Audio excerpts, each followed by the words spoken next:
Além da figura do abuso do poder econômico, nós temos a figura do abuso do poder político.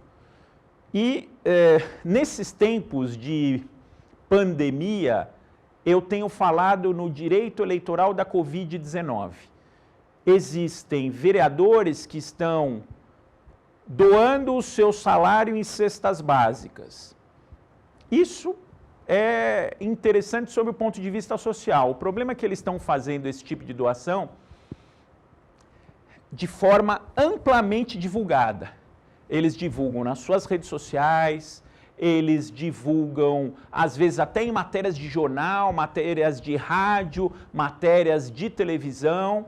Então, eles estão divulgando de uma forma exagerada. Quem faz benemerência, geralmente, não divulga. Então, está claro que aquele objetivo ali não é um mero objetivo de benemerência. Tem ali uma finalidade eleitoral de angariar aprovação popular. Então, o que o Ministério Público tem dito em relação a isso é que as doações são bem-vindas. O problema está na divulgação. Se essa divulgação é desproporcional à doação realizada, ele doa um tiquinho e divulga um montão, isso pode configurar aí abuso do poder político em relação à atividade de vereador. Mas, principalmente, abuso do poder político vai configurar na utilização, tanto pelo vereador no exercício do mandato, quanto pelo prefeito, dos recursos de pessoal e dos recursos de bens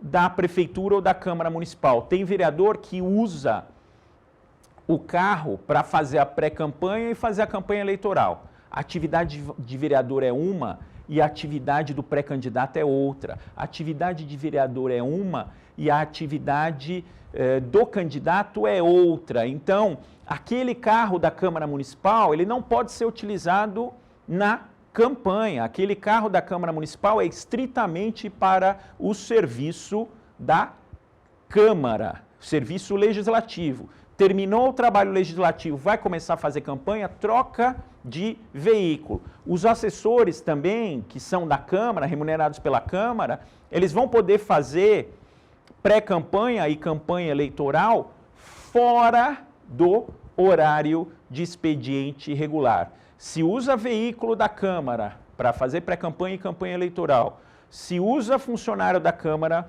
para fazer pré-campanha e campanha eleitoral, está configurado o abuso do poder político. Mas, em relação aos prefeitos, isso é muito pior. Tem prefeito que está doando um monte de cestas básicas. Aliás, quem doa a cesta básica não é o prefeito. Quem doa a cesta básica é o município, é a prefeitura. Então, vamos supor o seguinte, estão distribuindo a cesta básica, falam, olha, o prefeito pediu para entregar a cesta básica para você. Se fizer isso, está configurado o abuso do poder político. E se falar que, olha, o prefeito está te dando essa cesta básica, mas você precisa votar nele para a reeleição. Aí, além do abuso do poder político, a gente tem a captação ilícita de sufrágio, que é a famosa compra de voto, que tipifica lá a infração do artigo 41A da Lei 9.504, que caça registro, caça diploma, e configura também o crime do artigo 299 do Código Eleitoral. Então, abuso do poder econômico, abuso do poder político, abuso dos meios de comunicação social. O que é abuso dos meios de comunicação social? Meio de comunicação social, rádio, televisão, internet, outdoor. Então, um candidato, por exemplo, que espalha 3, 4 outdoors na cidade durante a pré-campanha, a gente pode falar que ele abusou dos meios de comunicação social. Dependendo do valor que ele pagou, pode ter também, junto com o abuso dos meios de comunicação social, o abuso do poder econômico. Mas a forma mais comum de abuso dos meios de comunicação social, sabe qual é?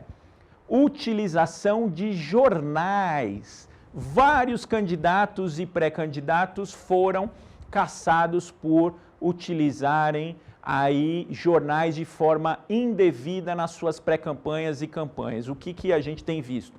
Tem jornal que só surge em época de eleição, em ano de eleição. Fora de ano de eleição, o jornal não circula. Está claro que alguém está financiando esse jornal. Esses jornais normalmente são de distribuição gratuita e, em muitos casos, sequer publicidade eles têm, o que comprova ainda que estão sendo remunerados com o dinheiro de pré-candidatos. Então, utilizar um jornal para falar bem de você todas as vezes, falar bem de você num dia, falar bem de você no outro dia, fica o jornal falando bem de um candidato 4 meses e mal do adversário 4 meses. Esses jornais vão ser todos colecionados e vão configurar o que a gente chama de abuso dos meios de comunicação social. Ah, mas eu, pré-candidato, eu não sabia, eu, candidato, eu não sabia. Pouco importa. A partir do momento que esse jornal está falando bem de você e mal do seu adversário, se você é beneficiário e se isso desequilibra as condições de disputa entre os candidatos, você é beneficiário e você vai ser responsabilizado e vai poder ter o seu registro de candidatura cassado. E em determinados casos, junto com o abuso dos meios de comunicação social, pode ter o abuso do poder econômico, porque esses jornais, por exemplo, eles têm um gasto elevado. E às vezes, o abuso dos meios de comunicação social é feito pela prefeitura, porque tem jornais que falam bem toda a hora do prefeito, falam bem o tempo todo do prefeito, e aí a hora que você vai ver, esse jornal ele tem um contrato de publicidade com a prefeitura. Então, ele faz algum serviço para a prefeitura, recebe um dinheiro público, e em troca ele fica aí se dedicando a falar bem do prefeito. E, por último, mas não menos importante, precisa tomar cuidado com o abuso do poder religioso.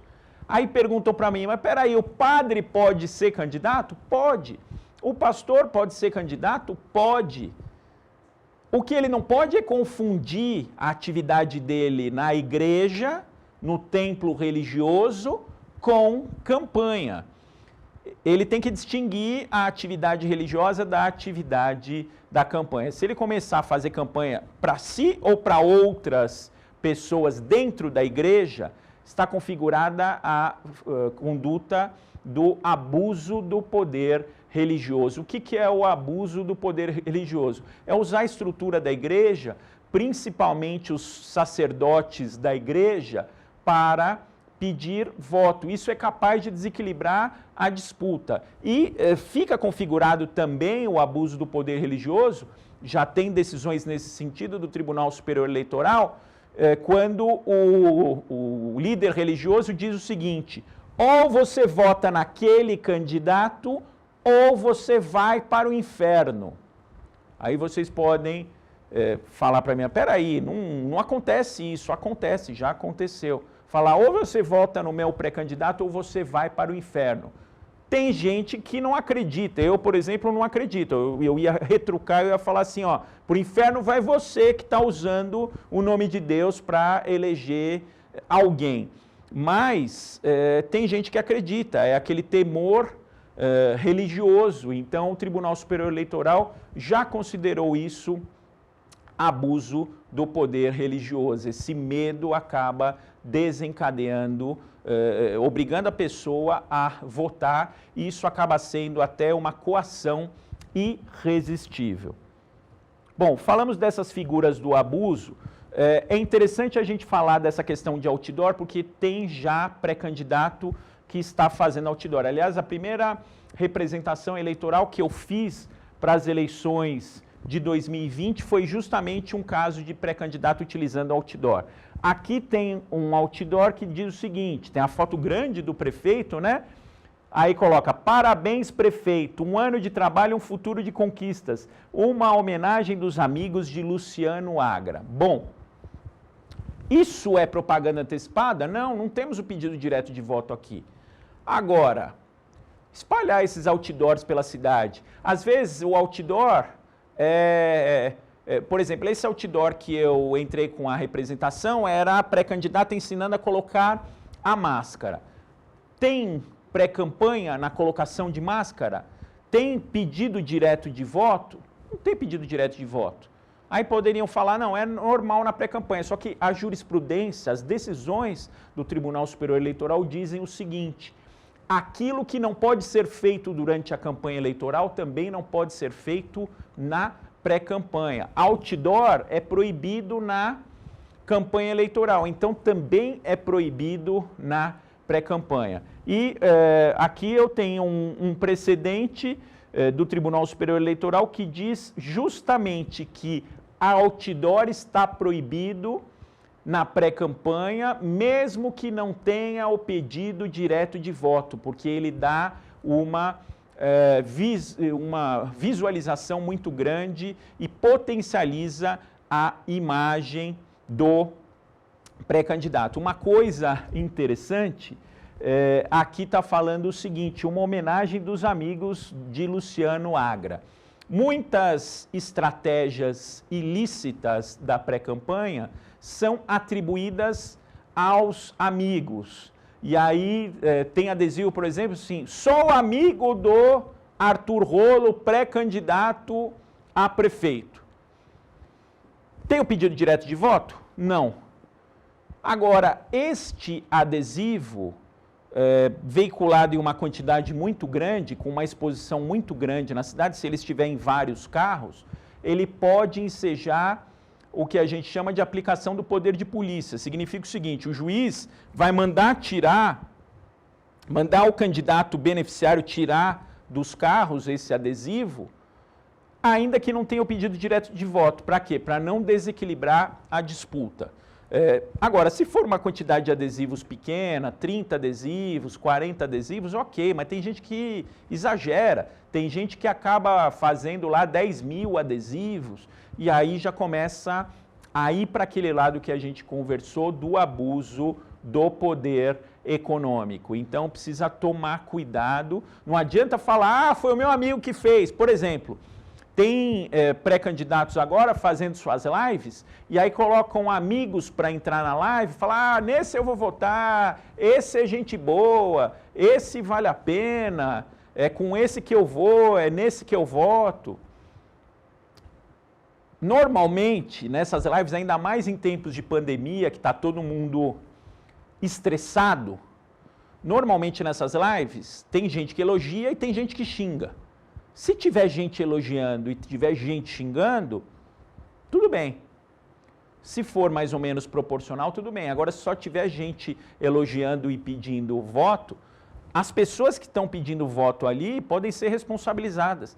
Teve um caso interessante que aconteceu, que a mãe pegou o celular, a mãe do pré-candidato pegou o celular e mandou um famoso zap, né?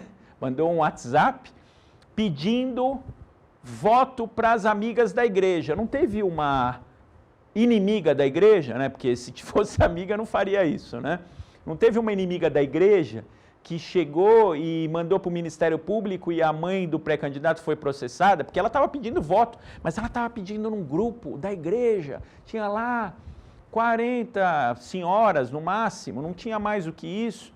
E aí o que o Tribunal Superior Eleitoral entendeu? Foi até o Tribunal Superior Eleitoral esse caso. Entendeu o seguinte, peraí, um grupo restrito, um grupo fechado, um grupo de pessoas ali do relacionamento da mãe, a mãe está exercendo ali o direito de manifestação de pensamento, então não adianta ficar colocando a mãe para fazer a pré-campanha, não adianta colocar amigo para fazer a pré-campanha. Se pedir voto, a mãe vai poder ser responsabilizada. Se o padre pedir voto na pré-campanha para si ou para outra pessoa, ele está fazendo propaganda antecipada, vai ser punido. Qualquer pessoa, não é só pré-candidato que pode ser responsabilizado. Qualquer um que faça pedido direto de voto antes da eleição pode ser responsabilizado pela propaganda eleitoral antecipada.